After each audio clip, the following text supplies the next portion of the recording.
Sir మీరు చూస్తే చాలా యంగ్‌గా కనిపిస్తున్నారు. ఒకటి 23 సంవత్సరాల అనుభవం రెండైతే మీ మీ వెనకాల ఉన్న శాస్త్రాలు చూస్తుంటే భయమేస్తుంది. ఇన్ని శాస్త్రాల్ని అధ్యయనం చేశారా? ఆస్ట్రో న్యూమరాలజీ, పుట్టుమచ్చల శాస్త్రం, గ్రాఫాలజీ, ఇంకా నాకు అది చదువుతుంటే చాలా పెద్ద లిస్ట్ ఉంది. మీ మీ నుంచే తెలుసుకోవాలనుకుంటున్నాను గురుగారు. తప్పకుండా ఆస్ట్రో న్యూమరాలజీ అండి ఫస్ట్. అది తర్వాత ఎక్కడో నాలో అసంతృప్తి.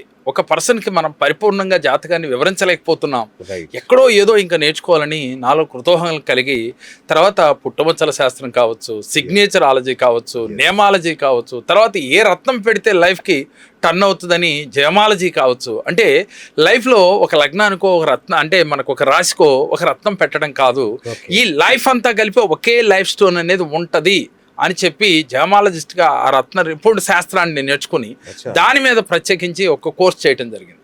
ఈ అన్నిటితో పాటుగా మనం మంత్రశాస్త్రం అండి.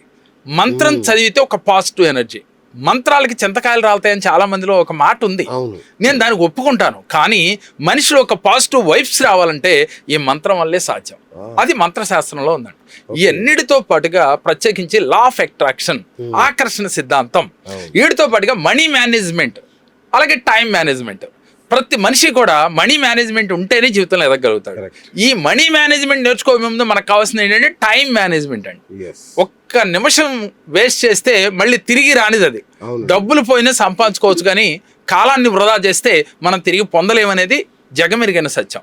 అందుకని లా ఆఫ్ అట్రాక్షన్తో పాటుగా ఇవి ఉన్నాయి. ఇవన్నిటితో పాటుగా మరలా ఏంటి అని అంటే క్వాంటమ్ ఫిజిక్స్, అంటే పూర్వజన్మ ఏమిటి, ఆ జన్మను తెలుసుకునే విధానం ఏమిటి, అది నేనో మీరో చెప్పేది కాదు. ఎవరి క్లయింట్గా నా దగ్గరికి వస్తే వారి పునర్జన్మ ఏంటో వారే తెలుసుకోవచ్చు.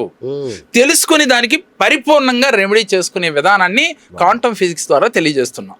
ఎన్నిటితో పాటుగా అక్షయ పాత్ర యోగ సాధన అనేది ప్రతి నెలలో మాధ్వర్యంలో చివరిలో, అంటే 25 నుంచి 30 తారీఖు లోపుగా, అంటే ఒక పర్టిక్యులర్గా ఒక శుభతిథి కలిసి వచ్చిన రోజుల్లో పెడుతూ ఉన్నాం.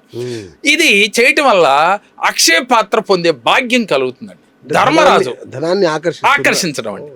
ధర్మరాజు అక్షయ పాత్ర పొంది ఎంతో మందికి అన్నదానము, అలాగే అంతులేని దాన ధర్మాలు చేసినట్లుగా మన పురాణాలు తెలియచేస్తూ ఉన్నాయి. ఆ ధర్మరాజుకి ఎలా అయితే అక్షయ పాత్ర వచ్చిందో, ఏ సాధన అయితే చేశాడో ఆ సాధనని మనం బయటికి తీసుకొచ్చి మా గురువు గారి ద్వారా నేర్చుకుని దాన్ని గత కొంతకాలం నుంచే ఇది ఎందుకని ఎన్ని చేసినా ఇంకా ఏదో ఇవ్వాలి, ప్రజలకు ఇంకేదో ఇవ్వాలి అని చెప్పి ఈ అక్షయ పాత్ర యోగ సాధన అనే కార్యక్రమం తీసుకొచ్చామండి. అనంత పద్మనాభ స్వామి వారి వ్రతం కూడా గత 13 సంవత్సరాలుగా మేము ఈ వ్రతాన్ని ఆచరిస్తూ ఉన్నాం. 108 మంది అంటే 108 మందికి మాత్రమే చేస్తాం. 109వ వాడు వచ్చి మేము ఎంత డబ్బులు కడతానన్నా తీసుకోం. ఒక సిస్టమ్ అనేది ఏర్పాటు చేసాం, సిస్టమ్ ప్రకారమే చేస్తూ ఉన్నాం. అలాగే ఈ సంవత్సరం 14వ సంవత్సరం, 14 ఏళ్ళు అనంత పద్మనాభ స్వామి వ్రతం చేస్తే డైరెక్ట్గా నక్షత్ర మండలాన్ని చేరతామని పురాణ ఇతిహాసాలు తెలియజేస్తున్నాడు. జనకుడు, అలాగే ఇలా చూస్తే హరిశ్చంద్రుడు, ఎంతో మంది మహారాజులు, మునులు, ఋషులు ఈ వ్రతం ఆచరించి ఇహపరమందు సర్వసౌఖ్యాలు పొంది ఇహలోకమున పరమాత్ముని యొక్క సన్నిధిలో అంకితమైనట్టుగా మనకి పురాణాలు తెలియజేస్తూ ఉన్నాయి. మన దగ్గరకు వచ్చి 13 సంవత్సరాల నుంచి ఎంతో మంది జీవితాల్లో అద్భుతాలు జరుగుతూ ఉన్నాయండి. అంటే ప్రతి మనిషికి ఏది కావాలో అది అందించాలని ఈ కేరళ సంఖ్యా జ్యోతిష్యం అనే టైటిల్ పెట్టి ఆ చెట్టు కింద ఇన్ని ఏర్పాటు చేసి మనిషి ఒక సమస్యతో వస్తే దానికి పూర్తి పరిష్కారాన్ని ఇవ్వటమే మా ఉద్దేశం అండి. షడ్రసోపేత భోజనం లా ఉంది మీది. 100% అండి. మీ దగ్గరికి ఎవరైనా వస్తే ఇక 360 degreesలో వాళ్ళకి ఇక మాకు ఇలా మాకు అసంతృప్తి అనేది ఉండదు, ఇంకా లేదు అని అన్ని విధాలుగా. మళ్ళీ ఒకటి ఏంటంటే ఎవరైనా జాతకం నచ్చకపోతే డబ్బే తీసుకోవట్లేదు. ఇది పబ్లిక్ గా చెప్తూ ఉన్నాను, ప్రతి ఎపిసోడ్ లో చెప్తున్నాను. ఎందుకు అంటే ఇది ఒక కర్మ అంటాను నేను. మీ జాతకం నచ్చలేదు, నేను చెప్పాను, నా దగ్గర ఎంతో కట్టారు, కట్టిన తర్వాత సార్ మీరు చెప్పింది నాకేం మ్యాచ్ అవ్వలేదు, అవ్వటం వారి యొక్క కర్మ. ముందు అసలు నేను చెప్పింది వాళ్ళకి సాటిస్ఫై అవ్వాలిగా. అందుకని ఎప్పుడైతే తృప్తి లేని వాడికి నీకు జరగదు కదా నేను ఎన్ని చెప్పినా. అందుకని నువ్వు తృప్తి చెందావా డబ్బులు కట్టు, లేదు హ్యాపీగా వెళ్ళిపో. ఇదే పాలసీని అవలంబిస్తూ వస్తున్నానండి. అది భగవంతుడు ఇప్పటికి ఎటువంటి ఇబ్బంది లేకుండా వచ్చిన వాళ్ళకి 99% రిజల్ట్ తీసుకుని ఇస్తూ ఉన్నాం. అదే దాంతో మీ కోరిక మేరకు మరలా మీ ఛానల్ ద్వారా ఈ కార్యక్రమం చేయడానికి వచ్చాం. Thank you so much. ఎందుకంటే విజయవాడ నుంచి మీరు అంత దూర ప్రయాణ భారాన్ని వచ్చి చాలా సంతోషం సార్. రైట్ గురుగారు, పుట్టుమచ్చల శాస్త్రం నిజంగా అంటే మన చిన్నప్పటి నుంచి పెద్దవాళ్ళు ఏదో అంటుంటారు కానీ మనం దాన్ని ఎప్పుడు పట్టించుకోము. నిజంగా అంటే ఏదో బాడీ ఏర్పడినప్పుడు చిన్న చిన్న ప్రాబ్లమ్స్ వచ్చి అట్లా మచ్చలు ఏర్పడతాయేమో అని నాబోటి వాళ్ళు అనుకుంటా ఉంటారు. సహజంగా అదే ఆలోచన ఉందా అండి? అంత ఉందా పుట్టుమచ్చలకి? 100%. అసలు పుట్టుమచ్చలు అంటే ఏంటనేది మనం ఒకసారి దాని గురించి మీకు తెలియజేస్తే అర్థమవుతుంది. వాస్తవంగా ఏంటంటే పూర్వజన్మ యొక్క కర్మలే ఈ పుట్టుమచ్చల రూపంలో మనకి వస్తాయండి. ఎలాగంటే ఒక గూగుల్ మ్యాప్ పట్టుకుని మనం అడ్రస్కి ఎలా అయితే వెళ్తున్నామో పూర్వజన్మలో మన కర్మ ఫలితమే మన శరీరం పైన పుట్టుమచ్చలుగా ఏర్పడతాయి. ఇది అక్షర సత్యం. ఒక డేట్ ఆఫ్ బర్త్ ఉంటే, ఒక టైం ఉంటే మన ఆస్ట్రాలజీలో నక్షత్రము, లగ్నము, రాశి ఎలా అయితే తీసి వారి జాతకం ఎలా చెప్తామో ఎటువంటి డేట్ ఆఫ్ బర్త్ లేదు వాళ్ళకి. ఈ పుట్టుమచ్చలు ఉంటే గ్రహాలను వెలికి తీసి జాతకం చెప్పడం అనేది మనం చేసే పని.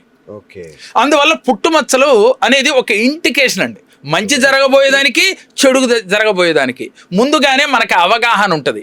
ఇది ఉంది కదా అని ఇంట్లో పడుకుని కాకుండా ఏది కావాలన్నా ఆ పుట్టుమచ్చని మీరు తీసుకుని మీ అంటే ఈ పుట్టుమచ్చ ఉన్నప్పుడు ఎలాంటి ఫలితం ఉందని మీరు గ్రహించి దాన్ని గనక నేను చెప్పినట్టు గనక చేస్తే 100% ఈ ఫలితాలు మీకు అద్భుతంగా రిజల్ట్ని ఇస్తాయి. అంటే పురుషులకు వేరు, స్త్రీలకు వేరు, పిల్లలకు వేరు, పెద్దలకు వేరు అట్లా ఉంటుంది సార్ పుట్టుమచ్చలు? అంటే ఎలా అంటేనండి, పురుషులకి వేరు అలాగే స్త్రీలకు వేరు, అంటే ఫలితాలు కూడా వేరుగా ఉంటాయి. అది ఎలాగో అంటే సహజంగా చాలా మందిలో డౌట్ ఉంటుంది. పురుషుడికి కుడివైపు, స్త్రీలకి ఎడం వైపు. ఎందుకు ఈ వ్యత్యాసం? పుట్టుమచ్చలు అంటే కర్మ ఫలితమే అని చెప్తున్నాను, నేనే చెప్తున్నాను. మరి ఎందుకు ఈ వ్యత్యాసం అంటే మానవ శరీరం మనకి అర్ధనారీశ్వర స్వరూపం అండి. ప్రతి మానవ శరీరం అర్ధనారీశ్వర స్వరూపం. చాలా మంది తెలియక అనుకుంటారు అర్ధనారీశ్వర స్వరూపం అంటే అందుకే గామలు ఆయన అర్ధనారీశ్వర అవతారం మనకి చూపిస్తూ ఉన్నారు అని. ఈ అర్ధనారీశ్వర స్వరూపం అంటే కుడివైపు ఈశ్వరుడు, ఎడం వైపు ఆదిశక్తి, పరాశక్తి, శక్తి స్వరూపిణి. అంటే దీన్ని బట్టి ఏంటి అని అంటే ఏ వ్యక్తికైనా కుడి భాగము శివతత్వము, ఎడమ భాగము శక్తి తత్వము. అంటే దీన్ని బట్టి మనకు అర్థమైంది ఏంటంటే కుడి భాగంలో సూర్య భగవానుడి యొక్క ఎనర్జీతో నిండి ఉంటది, ఎడమ పార్ట్లో చంద్రుని యొక్క ఎనర్జీ నిండి ఉంటది. అంటే ఇక్కడ ఎవరి పక్కన ఎవరికైతే శక్తి ఇమిడి ఉంటుందో ఆ పక్కన పుట్టుమచ్చలుంటే దాని ఎఫెక్ట్ మనకి చాలా అద్భుతంగా ఉంటది. అందుకనే పురుషుడికి కుడివైపు, స్త్రీకి ఎడం వైపు పుట్టుమచ్చలు ఉన్నప్పుడు అద్భుత ఫలితాలు వస్తాయి. ఎందుకని? ఆ ఎనర్జీ ఎక్కువగా ఏ పార్ట్లో అయితే పాస్ అవుతుందో అక్కడ పుట్టుమచ్చలు ఉండటం వల్ల మనకి అద్భుత ఫలితాలు రావడానికి కారణమవుతుంది. అయితే మరి దీనికి మన ఆర్థిక బ్యాంక్ అకౌంట్ బ్యాలెన్స్ కానీ అంటే మన ఇంట్లో ధనాగారం కానీ సంబంధం ఉంటుంది గురించి? మంచి క్వశ్చన్ అడిగారండి. వాస్తవంగా ఏంటంటేనండి పుట్టుమచ్చలకి బ్యాంక్ అకౌంట్లకి సంబంధం ఏమిటి? సహజంగా మీరు అడిగిన క్వశ్చన్ అదే. అయితే బ్యాంక్ అకౌంట్కి పుట్టుమచ్చలకి ఉన్న సంబంధం ఏమిటి అని అంటే వాస్తవంగా ఆలోచిస్తే పూర్వజన్మలో నువ్వు చేసుకున్న పాప కర్మల యొక్క ఫలితమే ఈ పుట్టుమచ్చలుగా ఏర్పడతాయని దాన్ని మనం చెప్పుకున్నాం. అయితే ఈ జన్మలో నువ్వు చేసిన కర్మే ఈ బ్యాంక్ బ్యాలెన్స్ గా ఏర్పడుతుంది. ఇది సత్యమే కదా. నువ్వు పని చేస్తే బ్యాంక్ లో డబ్బు వస్తాయి. పూర్వజన్మలో నువ్వు చేసుకున్న కర్మ వల్ల పుట్టుమచ్చలు వచ్చినాయని చెప్పుకున్నాం. అయితే ఈ పుట్టుమచ్చలు గనక అరచేతిలో ఉంటే, అలాగే నుదురు పైన ఇక్కడ ఆజ్ఞా చక్ర దగ్గర గనక పుట్టుమచ్చ ఉంటే వీరు కోటీశ్వరులు అవుతారు అని ఒక లెక్క.